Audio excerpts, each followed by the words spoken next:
Boa tarde, amigos. Sejam muito bem-vindos à coluna semanal Conversa Tributária, aqui com o amigo de vocês, Mauro Negruni, através do perfil do blog do Mauro Negruni no Facebook.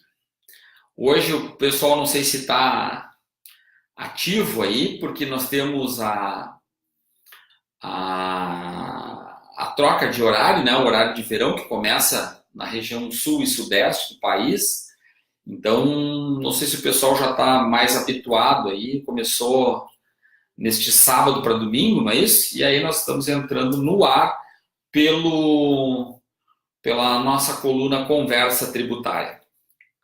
Ó, a Valéria está sempre, é a primeira sempre a entrar. Valéria, eu vou te mandar um presente. Tu me manda depois em inbox uma mensagem, porque eu vou te mandar um presente, porque é impressionante. Eu entro no ar e tu tá esperando aí. Eu vou te mandar um presente. Depois, não publica o teu endereço aqui, né? Vai ficar público e tal. Me manda uma mensagem que eu vou mandar um presente para ti, tá bem? E por favor, Valéria, me diz uma coisa. Tu que tá em Recife. Oi, Guilherme, tudo bem? Seja bem-vindo, boa noite. Valéria, em Recife tem horário de verão ou não?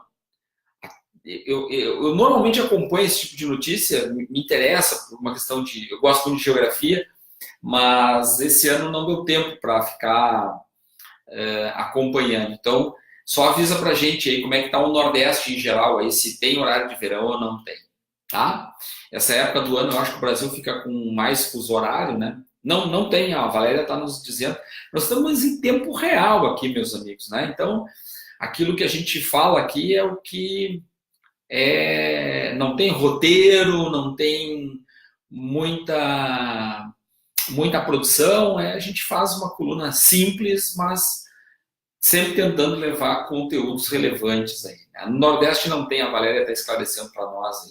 Também para a gente não confundir, né? A gente entra no ar para esclarecer e vai acabar gerando mais confusão em termos de assuntos que eu não domino, como, por exemplo, o horário de verão. Bom, mas hoje a gente vai falar, então, sobre controle de RPJ, cálculo do RPJ, contribuição social sobre o lucro líquido, e também algumas ideias, alguns insights para vocês poderem pensar, discutir na atividade profissional de vocês, seja para quem trabalha em escritório, seja para quem trabalha no ambiente corporativo, né? Eu costumo conversar com os meus amigos contadores sempre que posso sobre automação de tarefas, sobre robotização, algo que a gente faz muito aqui na Decision IT. Hoje, novamente, estou aqui, né? Nas segundas-feiras eu privilegio para estar aqui na empresa, para fazer a coluna por aqui, porque aqui nós temos uma condição melhor de iluminação, nós temos uma condição melhor de som, quadro e tudo mais, né? Então, acho que fica melhor para a gente fazer a transmissão da coluna nas segundas-feiras, então 18h45, entrando ao vivo, sempre que possível, no ar. E amanhã já não vou estar aqui, depois, fim de semana, vou estar no Nordeste, vou estar dando aula pela BSSP, na pós-graduação de Direito Tributário e Contabilidade. Vou estar ministrando a disciplina de escrituração do ICMS e do IPI em Aracaju. Então, nesse final de semana, vou estar em Aracaju, em Sergipe. Vou estar voltando a Aracaju, faz tempo, estou com saudade de Aracaju. Então, sexta-feira à noite tem aula pela BSSP, sábado e domingo pela manhã. Então, vou passar o fim de semana com os alunos em Aracaju, tá bem? E aí, hoje nós vamos falar sobre o controle do IRPJ. Bom, vamos dar... Não, já estamos com tempo, né? Então, hoje também eu preciso, tenho horário, tenho um compromisso depois aqui de transmitir, de conversar com vocês. Então, a gente vai entrar direto, rachando no nosso assunto sobre o controle do IRPJ e a contribuição social sobre o lucro líquido. Nós temos tido muito sucesso com uma investida que nós fizemos de um produto, de um módulo de um produto que nós temos aqui na companhia, quando a gente lançou o controle automatizado do imposto de renda e da contribuição social. Então, eu queria colocar para vocês assim uma ideia, né, de como implementar este controle, especialmente nas empresas de médio e grande porte, no sentido de manter o controle do IRPJ num sistema, e não como usualmente se faz em planilhas. Tá? Por que eu estou colocando isso? Porque, como vocês sabem, no ambiente do SPED, a gente tem uma série de interligações. Outro dia até falamos aqui sobre os módulos do SPED, a composição do sistema como um todo.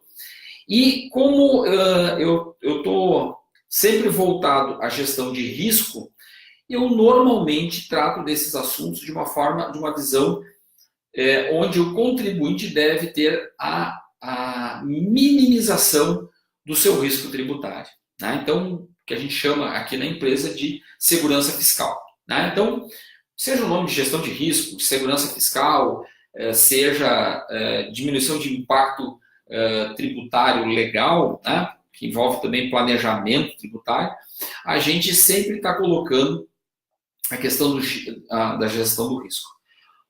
Por quê? Porque no ambiente do SPED, nós temos inúmeros inputs para dentro de um sistema onde a gente sempre vai estar sujeito à auditoria. E assim como diz o meu amigo Edgar Madruga, querido professor, colega na DSSP, coordenador do curso de Direito Tributário e Contabilidade, ele é uma auditoria, aliás, né? Auditoria e Direito Tributário. Então, essa questão da auditoria, especialmente com as auditorias digitais, a gente tem que fazer um ajuste fino nessa questão da relação do risco e a exposição. Há um tempo atrás até convidei a professora Rosângela, que fez com a gente uma vinculação entre essa questão do risco e a imagem, a reputação das empresas. Né? Então, essa questão do risco, a gente quase que sempre associa a ideia de um risco de multa, de penalidade pecuniária através do fisco. E isso, às vezes, até nem é tão... É importante, óbvio, ninguém gosta de pagar multa, mas, às vezes, há uma questão maior em relação a isso, que é a reputação da empresa. Né? Então, quem tem ações na bolsa, quem tem capital aberto, quem tem investidores, quem tem grupo investidor, então, está sempre preocupado com a reputação, com a imagem, enfim, da empresa. E no ambiente do SPED, a gente tem essas inúmeras conexões que permitem checar uma informação contra a outra. Tá? Eu trago para vocês aqui a questão do imposto de renda da pessoa jurídica, obviamente, por uma questão em relação a ECD e a ECF. Hoje, nós temos em relação... Se vocês têm que me dar aquela licença poética, porque eu acabo ficando um pouquinho de costas aqui quando vou utilizar o quadro. Né? Vou pegar uma caneta preta, que a vermelha em geral não fica bem aí quando a gente projeta. Apesar de eu achar a cor vermelha fantástica, sensacional. Né? Vermelho no branco, então melhor ainda. Bom, vamos lá. Eu tenho hoje na ECD... eu tenho todo o resultado contábil. Eu sei que muitos de vocês já sabem disso e eu não precisaria colocar aqui. Mas, como eu sempre digo e repito todas as vezes, a nossa coluna é assistida por muitos estudantes, por muitos acadêmicos de ciências contábeis. Então é importante que a gente coloque esses remembers, essas lembranças do conteúdo do SPED para todos, ok? Boa noite, Kátia. Boa noite, Cristiano. Estão aí com a gente também. A Kátia colocou aqui de Vitória, Espírito Santo. Estou louco para voltar a Vitória e a Cachoeira do Itapemirim. Quero dar aula lá, hein? Eu tenho uma turma que eu vou dar aula aí no Espírito Santo. Bom, então na ECD nós temos o resultado contábil. Na ECF nós vamos ter o resultado tributário. Claro que é contábil, mas é tributário. Então, com a visão do imposto de renda da pessoa jurídica e da contribuição social sobre o lucro líquido. Quem tem lucro é pessoa jurídica, portanto, aqui nós estamos tratando de pessoa jurídica, imposto de renda da pessoa jurídica e também contribuição social sobre o lucro líquido. Muito bem. E aí tem uma coisa que permeia os dois, que é a transformação do resultado da ECD em resultado tributário que é declarado na ECF. E este resultado aqui, ele é calcado muitas vezes no resultado da ECD transformado para resultado tributário, que é o que inclusive se diz muito propriamente no SPED que... E aí, Joel, tudo bom? Meu amigo Joel Martins. Que bom tê-lo aqui, professor. Muito obrigado pela audiência. E aí, a ECD e a ECF nos permitem transformar o resultado contábil em resultado tributário. Ok? Para a grande maioria dos contadores, isso já é claro, já é clássico e está tudo beleza. Agora, o que nós propusemos e o que nós temos tido um sucesso bem bacana em relação a o controle, o que tem a ver então o controle do IRPJ e da contribuição social em relação a essa transformação? É que na ECD eu tenho o resultado contábil, mas eu não tenho o LALUR, não tenho as demonstrações tributárias. E na ECF eu tenho que ter. E muitos fazem, inclusive, a apuração do imposto de renda trimestral. Então, eu vou ter zeramento dos resultados. Em geral, as empresas não fazem isso. Por quê? Porque a minha contabilidade tributária, minha contabilidade societária, ela continua, a contábil, ela continua no período, porque a apuração do resultado societário efetivamente é anual. Assim definido pelos sócios, quando constituíram a sociedade empresária.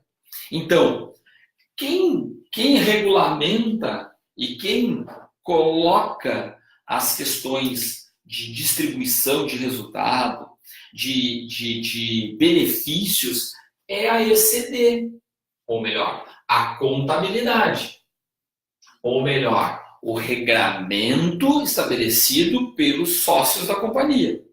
Então, isso é uma questão de organização interna, desde, claro, regido conforme as disposições legais da constituição de uma sociedade empresária no país.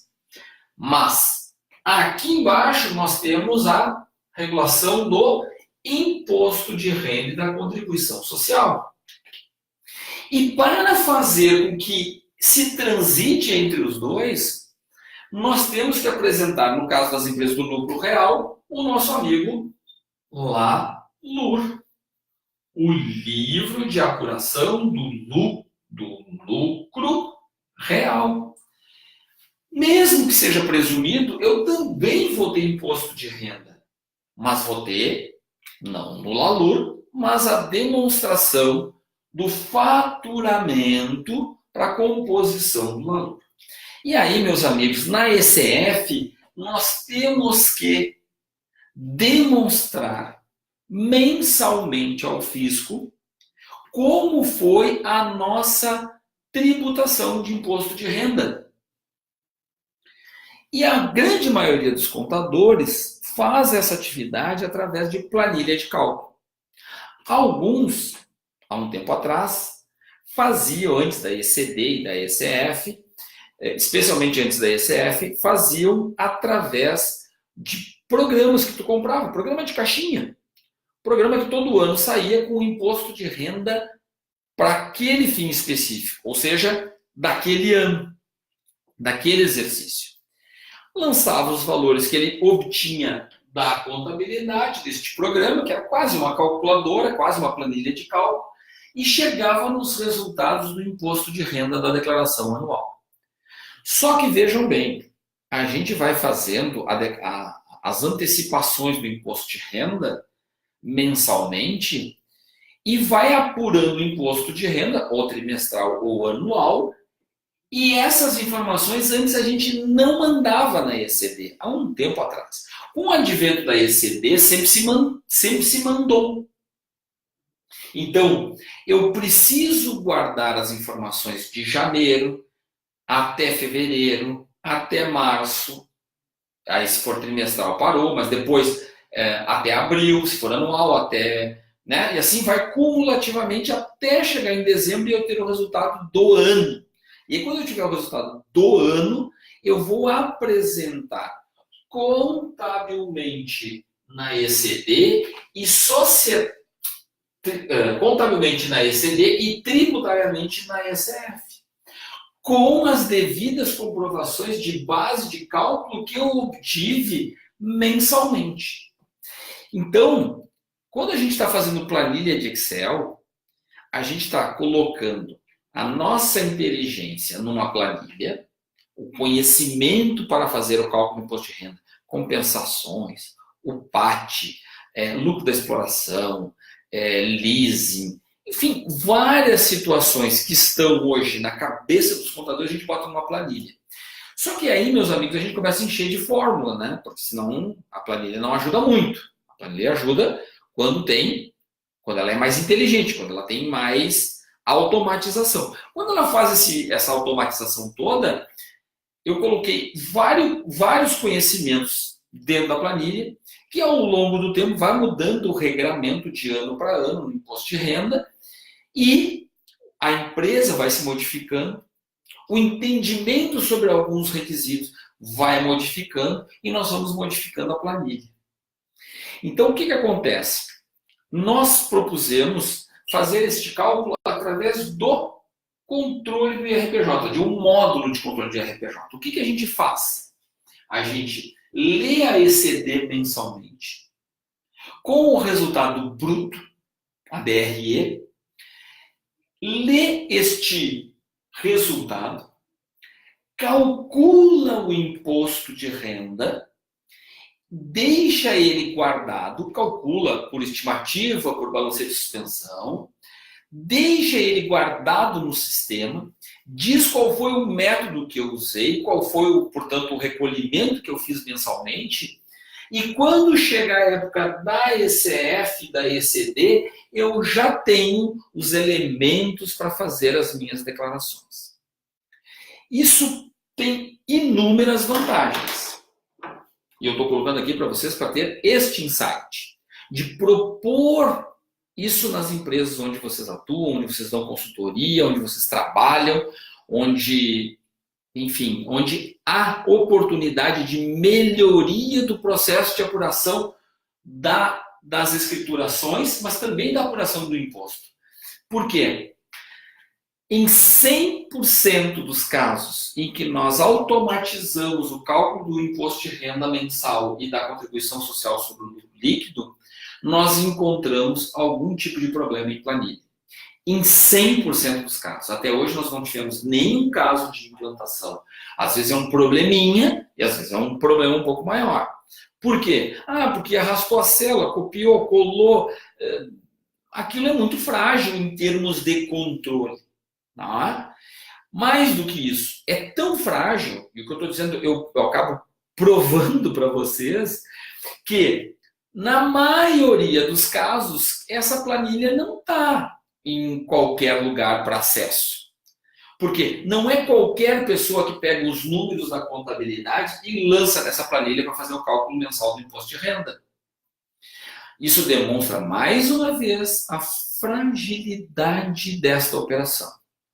Por quê? Porque precisa ser uma pessoa que tenha domínio da planilha. Então, assim, tu não consegue contratar, né? Você não consegue contratar uma pessoa que conheça basicamente o imposto de renda da pessoa jurídica e da contribuição social. Você precisa contratar uma pessoa que esteja também disposta a aprender a utilizar os mecanismos que aquela empresa colocou. E não é um sistema. Então, ele aprende isso hoje, amanhã ele vai para outro lugar, ele tem que aprender como é um da outra. Aí ele, como é o da outra, e como é o da outra, e assim por diante. Quando a gente coloca num sistema, a vantagem para a companhia é que, a partir de ali, passa a ser uma rotina, assim como é a apuração do ICMS, assim como é a apuração do IPI, assim como é a contribuição, as contribuições sociais, né, o PIS e a COFINS e o PIS, PASEP e a COFINS, e a gente faz a apuração mensal e é o sistema que faz a apuração, com parâmetros, com regras, com tratamentos tributários próprios daquela companhia. Mas a gente tira o João e bota o Pedro com um mínimo de treinamento e aquele conhecimento já pode ser aplicado novamente. Então, não é... Oi, Egberto, tudo bem? O Juliandre, tudo bom? Estamos aí, estamos juntos. Então, na medida em que a gente tenha o sistema calculando, fazendo a apuração mensal dos tributos, inclusive o que a gente faz é pegar estes resultados e trazer de volta para a contabilidade. Sabe aquele trabalho de extrair os dados da ECD ou do balancete mensal, colocar numa planilha, calcular os tributos e depois voltar a lançar na contabilidade para então ter o resultado após o imposto de renda? A gente pode automatizar todo o processo de carga dos dados para o módulo de cálculo de RPJ, fazer o cálculo, e a gente não precisa dos lançamentos, basicamente, que a gente não deveria precisar dos lançamentos, a gente traz só o resultado, calcula o imposto de renda com parâmetros que já foram validados. Então, o trabalho do contador ou do especialista em imposto de renda e contribuição social é colocar os parâmetros no sistema e checar e validar se aqueles cálculos foram realizados de forma adequada nas primeiras 2, 3 situações de cálculo, não é? Então, os 2, 3 primeiros meses se calcula e enquanto que nada mudar na legislação ou na operação da empresa ou, enfim, alguma situação específica, aquela parametrização que seria feita no Excel é feita no sistema e a partir desse sistema, então, a gente passa a calcular todos os meses. Mas quando que a gente vai calcular e como a gente vai calcular? Através de um sistema, de um processo totalmente padronizado. E esse processo totalmente padronizado passa a ser independente das pessoas que operam. E aí a gente elimina a fragilidade de uma planilha. Algumas companhias, nós pegamos alguns casos assim, claro que aqui a gente não pode citar nomes, mas nós pegamos alguns casos de companhias que fazem recolhimentos que são milhões de reais, milhares de reais. Então, desses tributos, desses 2 tributos, tem um resultado razoável, portanto, pagam um imposto de renda, e isso são milhões de reais. Esses milhões de reais, muitas vezes, estão calcados numa planilha de cálculo, onde 1 ou 2 pessoas têm domínio sobre aquele cálculo, sobre aquela forma de apurar tributariamente o resultado. Aí, meus amigos, vamos combinar que alguma coisa não está bem, né? Porque uma gestão de risco que permite que tenhamos tal fragilidade no nosso processo quando envolve reputação. Aliás, por falar em reputação, a professora Rosângela Flores acabou de entrar, né? Também entrou aqui a Tini, acho que é Tini Santana. Muito boa noite, seja bem-vinda, Tini. O resto do pessoal acho que eu já mencionei. O Egberto, eu não me lembro se eu falei. Egberto, depois nós vamos falar offline para ver aquela questão daquele assunto que nós estamos tratando, né? Que eu te pedi para me mandar uma mensagem, tá bem? Então, assim, a ideia é que a gente possa colocar no ambiente tributário, também do imposto de renda e da CSL, um nível de automação e de controle que seja sistematizado e não através de uma planilha. Por que a gente não controla estoque através de uma planilha? Por que a gente não faz a apuração do IPI ou do Imposto de Circulação de Mercadorias, como o ICMS, ou as contribuições sociais? Por que a gente usa um sistema? Por que a gente não faz numa planilha? Ah, por conta do volume. Mas será que é só por conta do volume?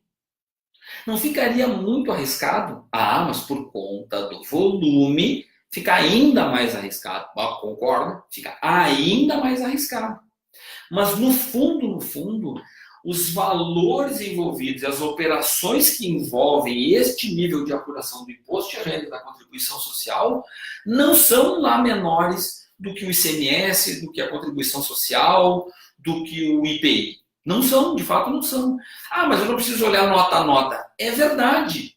É a mais pura verdade.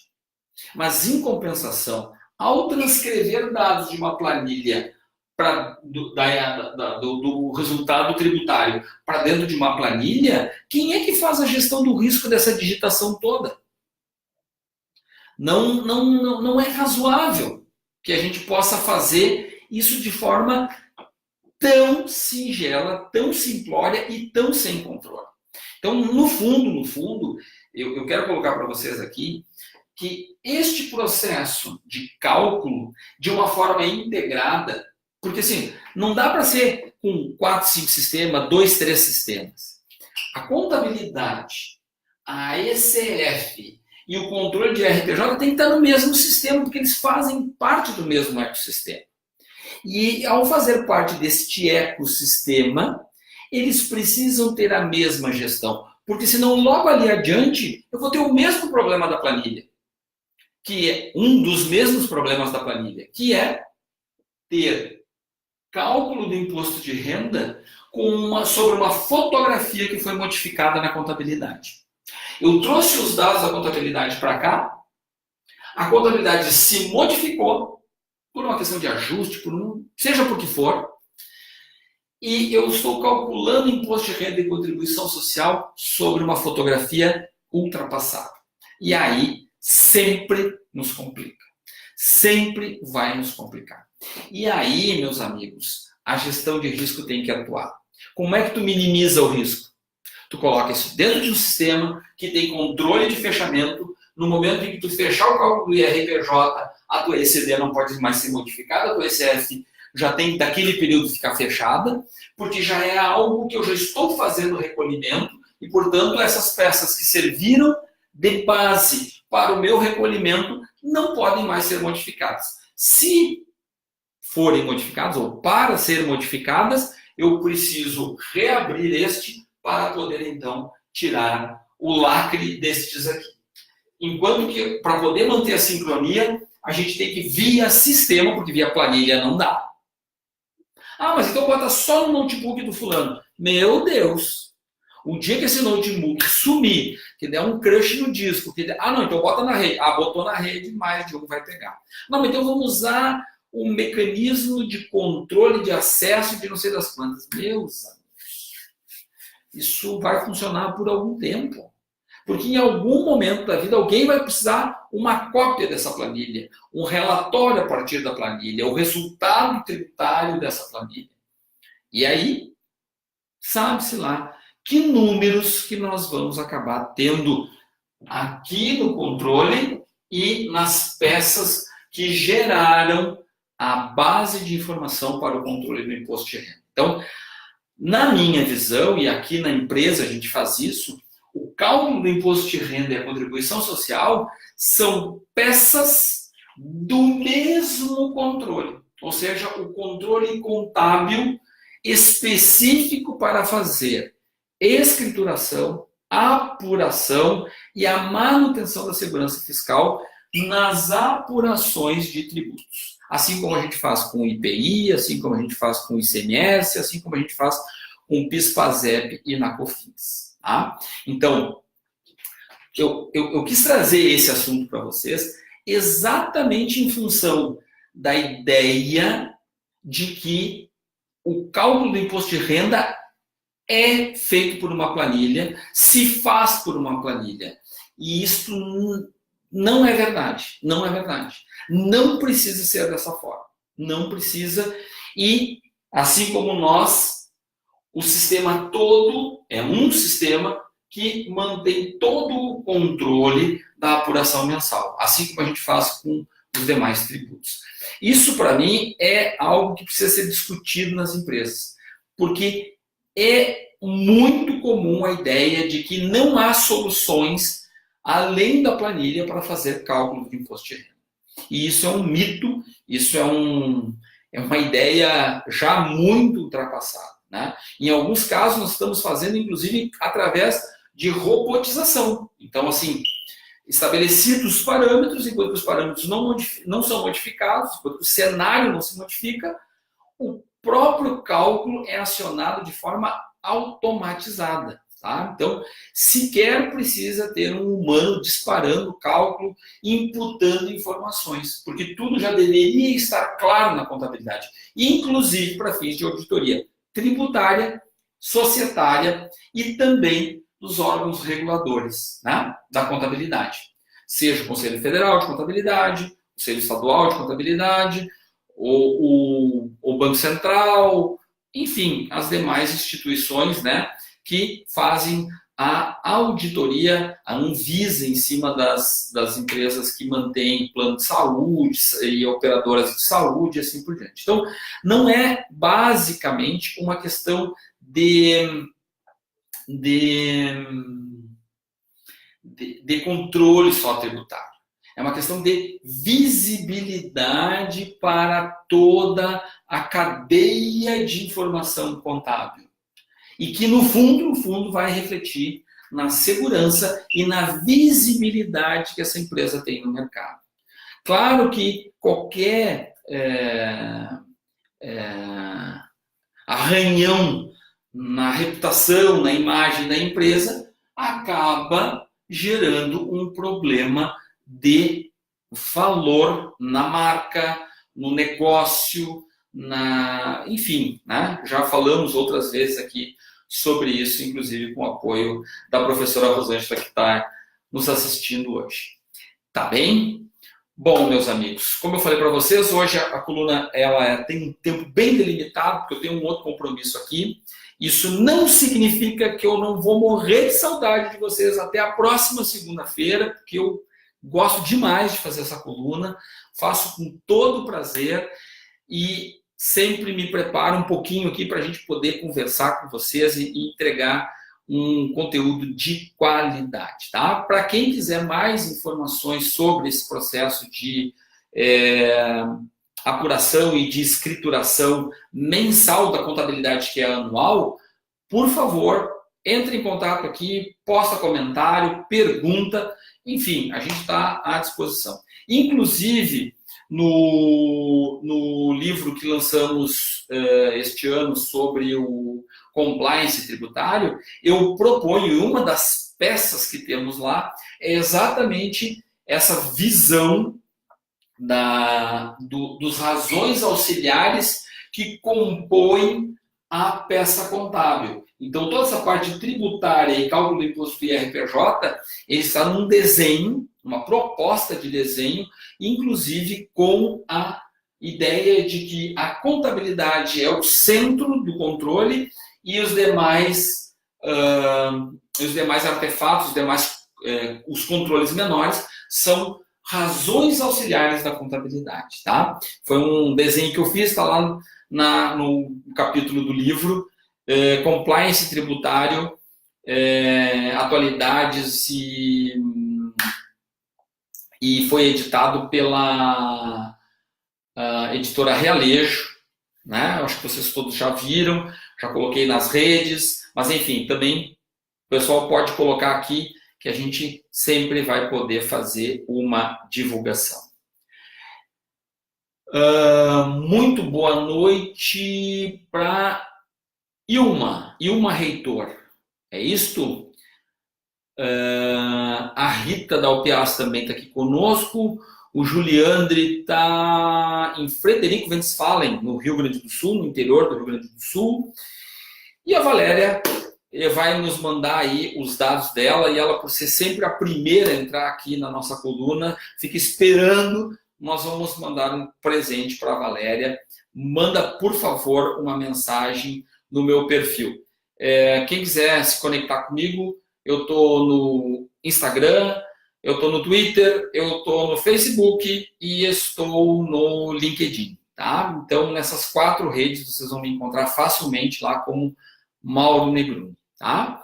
E aí a Valéria vai receber, eu vou mandar para ela este presentinho em função da grande audiência que ela tem feito assim regularmente, é sempre a primeira a entrar. Eu entro no ar, ela está já despontando aí, tá bem? Muito obrigado a todos vocês. O Cristiano está dizendo que em relação ao livro fez a aquisição hoje. Muito bom, Cristiano. Tomara de verdade que ele seja um objeto para ti de estudo e de melhoria da tua vida profissional e da tua vida acadêmica. Sempre que possível, por favor, coloca aqui algum comentário, alguma crítica. Se encontrar algum erro no livro, no meu ou nos colegas, nos capítulos dos colegas, eu repasso sem dúvida nenhuma para os nossos amigos e a gente vai melhorando a 2ª edição, a 3ª, a 4ª edição e assim por diante, tá? Mas que especialmente ele seja muito útil na tua vida, tá bom? Bom, meus amigos, era isso por hoje. Um beijo.